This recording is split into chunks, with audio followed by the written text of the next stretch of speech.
Hello everyone, this is Robert Wieber and I am outside the courtroom with Judge Mathis.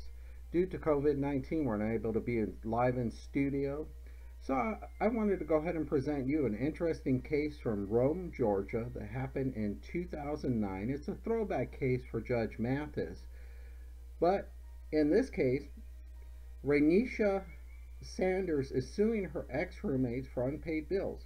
Defendants Kyra and Kira McCrae are countersuing Miss Sanders for unpaid bills, stolen boots, and a lost security deposit. Let me give you a little bit of background on this particular case since I've edited down the video just for time purposes. And in this particular case, as we would know from the Tennessee Rules of Civil Procedure, Rule number 3, commencement of any action. All civil actions are commenced by filing a complaint with the clerk of the court. Unfortunately, that is not shown in the video here, so I can't really speak to that, but I'm going to kind of try and lay out the case for you succinctly, following the rules of civil procedure and trying to explain those to you by short pauses of the video throughout the action, because this case does move along quite quickly within the courtroom. And I'd be speaking over some key points that I want to point out to you that follow the rules of civil procedure within Tennessee. So the background on this particular case: the plaintiff and defendants met in high school and later became roommates, renting an apartment together. This probably happened to quite a few of us here in the classroom. Approximately June of 2008, the plaintiff was asked to leave her mother's house. Renisha Sanders was asked to vacate her mother's house for an unknown reason. Shortly after this time, Ms. Sanders and the defendants, Kyra and Kira McCrae, become roommates while they're attending Georgia Highlands College. They had numerous disagreements and issues while living together, allowing people to stay in the apartment, live in the apartment, while not being on the rental agreement. On the date of January 31st, both defendants decided that they couldn't stand it any longer, and they decided to vacate the apartment. And at a later date, the plaintiff herself, Renisha Sanders, was evicted actually from the apartment. So let's go ahead and jump right into the courtroom here and see what's going on. And unpaid bill, 600. Honor, we had, when we were living there, all the bills and everything was in my name. We have 2 gas bills and 1 electric bill, and when they moved out, the bills were never paid. All right. So what we actually see here in the beginning is the plaintiff states to the court her averments, her claim for damages. She says, "Your Honor, all the bills and everything was in my name. We had 2 gas bills, 1 electric bill. When the plaintiff moved out, the bills were never paid." So this complies with Tennessee Rule of Civil Procedure 7.01 for pleadings. This is what she's asking the court, or telling the court, these are my damages. Now what we're going to see next, let me go ahead and play this video and then I'll explain the rule. You have those bills? Yes, I do. Evidence that you paid? Did you pay them? No. Okay. So it's still outstanding and it's still hurting your credit. Exactly. That's what I'm trying to get that. Let me hear from you ladies about. So what we saw there is Tennessee Rule of Civil Procedure 8.01. A pleading must set forth a claim for relief, 1, in a short plain statement showing the pleader is entitled to that relief, and 2nd, a demand for the relief, which she's made to the court. She said that that's hurting her credit, and she wants the defendants to pay her those damages that she incurred while they were living together. Let's go back into the courtroom. About these bills.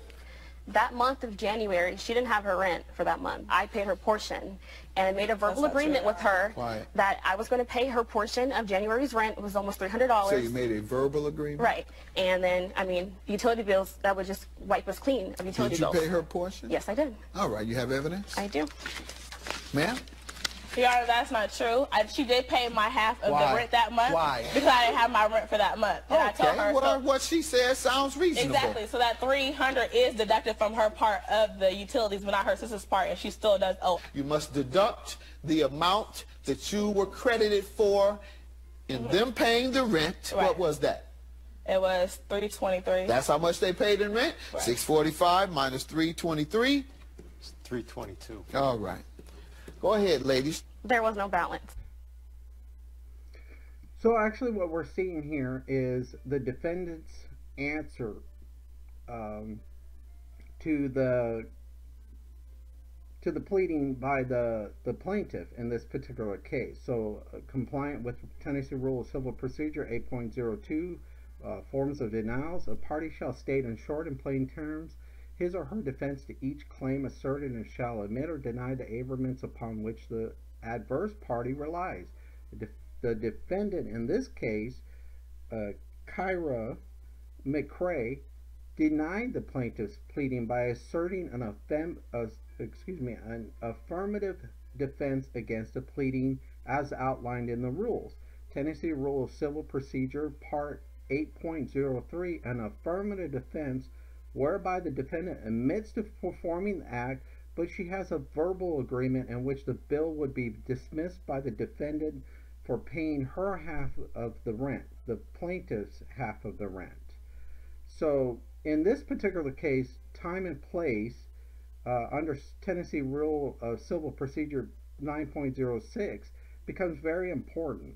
For purposes of testing the sufficiency of a pleading, averments of time and place are material and shall be considered like all other averments of material matter.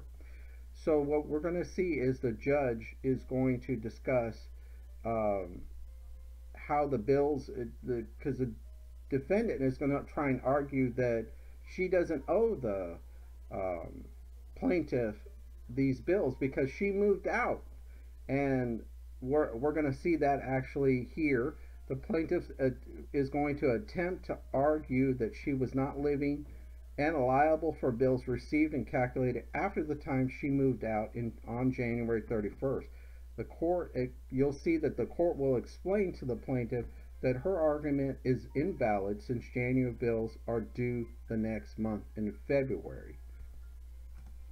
I mean, at that point, it was just understood. How much did you pay toward her rent?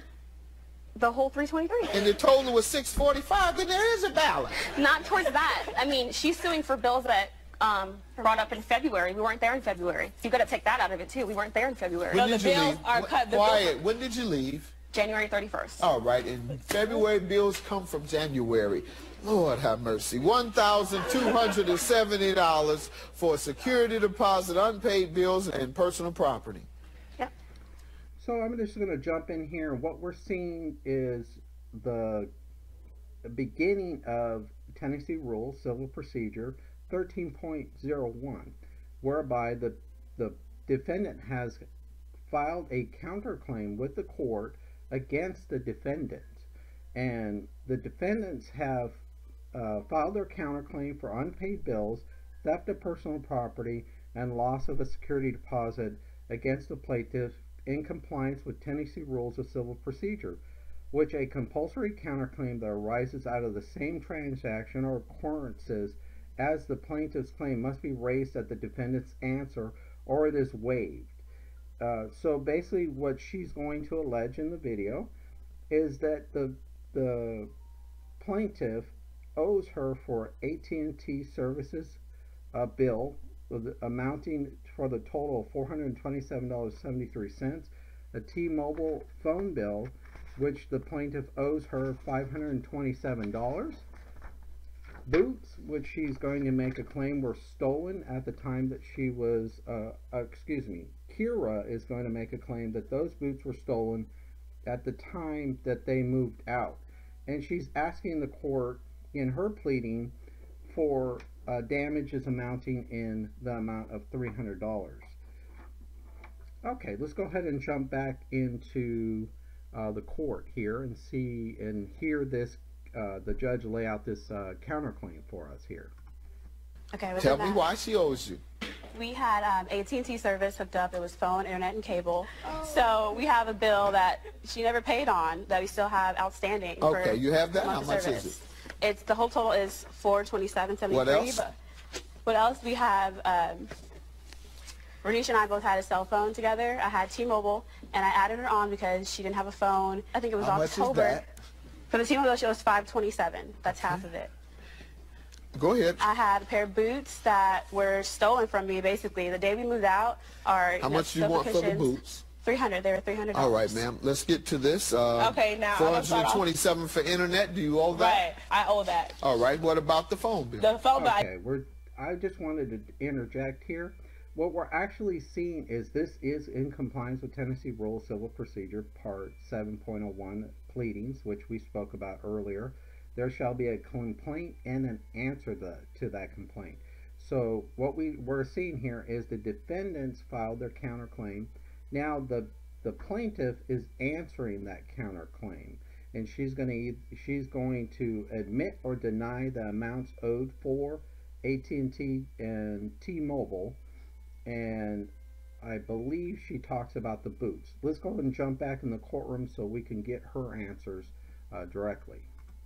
I do not owe that. You paid Your Honor, when the phone bill was due the first time, she had a message to make it from a local Kroger, and she said that he offered her $300 for a lap Ma'am, dance. how much did you, ma'am, no, we're not going with the Jamaican. That's to ask you very clearly, did you ever run up $527 worth of phone No, I did bill? not. And the security deposit, young lady, you want to speak to that? After we moved out, she didn't pay the rent at all, and she got evicted from the apartment. So in the beginning, when we decided to sign the roommate release form, they told us that the security deposit stayed on that apartment, but since she got evicted, she lost our security deposit because she defaulted on, continuing the lease. Ma'am, was your phone number 5108? I have no idea. You don't know what your phone number was? I know. So I only had the phone for 2 months. I don't believe you. Don't believe it. Your case is dismissed for perjury. Okay, I just wanted to jump in here. What we're seeing, actually, what the judge is doing is complying with Tennessee Rule Civil Procedure 43.01. Evidence at trials. In all actions of law or equity, the testimony of a witness shall be taken pursuant to the Tennessee Rules of Evidence.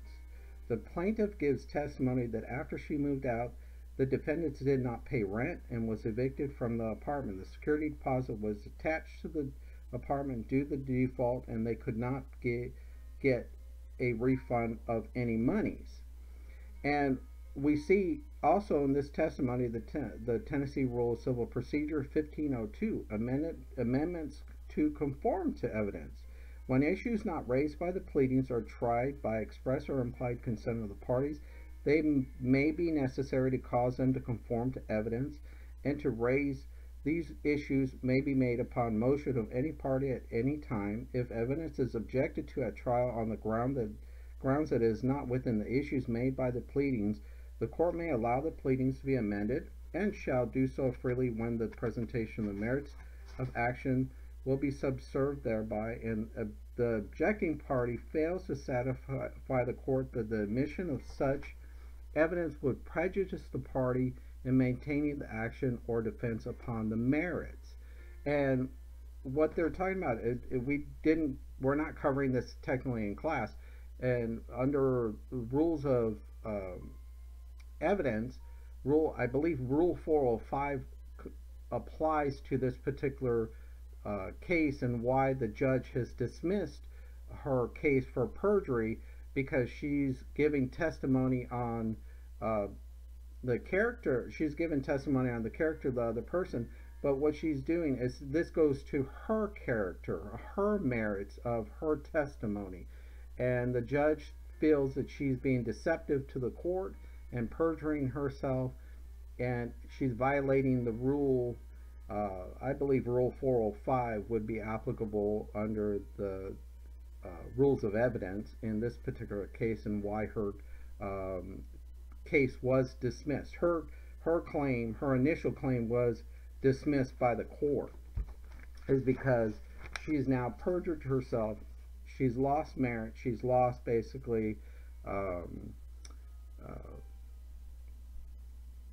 any validity to her case, because the court feels that she's lied, maybe. So as a penalty for her actions, the court has decided to dismiss her cause of action. And the court asked the plaintiff to verify her phone number that she had with the defendant. The plaintiff said that she could not remember the phone number. She tried to amend her denial of not causing the damage to the defendant. The court did not accept her answer, and that felt she was not being truthful, and involuntary dismissed her cause of action against the defendant based on the merits of her deception.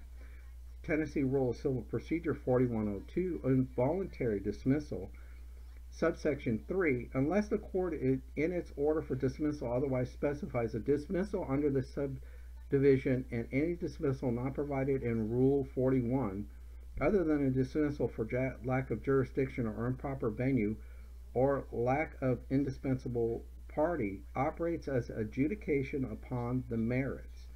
And I believe that applies wholly to this particular case. Let's go ahead and jump back into the courtroom so we can hear the last of this case.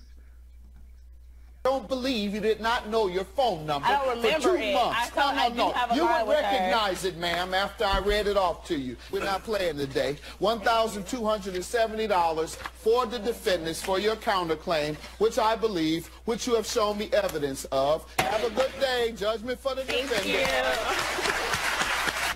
She's ridiculous. They're not true. They're not true at all. I think we had 2 or 3 Everybody at my friends house, that would how come you get a by. nickname Dun Dun? She and asked Freaky me a Dicky question. if you're She not asked me the promiscuous? question. We recently spoke with defendant Kara McRae, who said she and her sister hadn't spoken with plaintiff Renisha Sanders since their case. Kara did tell 2 months ago, after their brother passed away, to offer her condolences. And she also apologized for everything that happened between them. More Judge Mathis Throwback when we return. So that's the case that I went ahead and decided to present for you today. I do apologize for some of the low quality of the video here, but I think this really demonstrates the rules of civil procedure. I hope that I was able to explain those to you in an informative fashion. Now, I really appreciate you watching my video today, and I hope you enjoyed it. Well, take care. Thank you.